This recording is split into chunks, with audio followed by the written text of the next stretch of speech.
Right about now, we're going into the baking proper. We already have our measured butter and our measured sugar. So you pour this into the bowl. Then you take this for creaming. Remember, this has to cream until white and fluffy. Follow me. You take this in, then you set it back.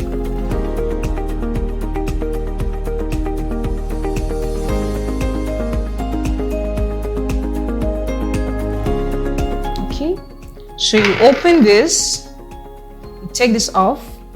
Remember I said you would use your plastic spatula to scrape the sides from this whisk and also from the bowl. So you do that and you gather them together, then you put it back into the bowl. All right, turn it on again.